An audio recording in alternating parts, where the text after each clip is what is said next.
ദൈവത്തിന്റെ ശബ്ദമായി വഴിയൊരുക്കാമെന്ന യോഹന്നാൻ. സ്തോത്രം.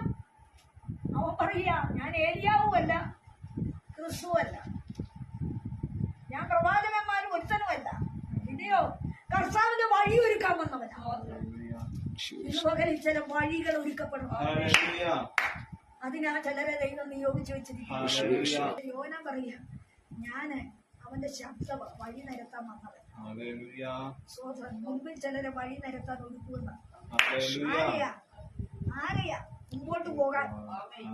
അവൻ തൊഴിൽ മണ്ഡലത്തിൽ ഒരു വഴി ഒരുക്കണം.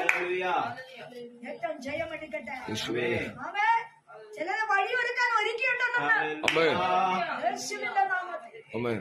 ഇത് എങ്ങനെ സംഭവിക്കും? എങ്ങനെ നടക്കും? എങ്ങനെ ജീവിക്കും?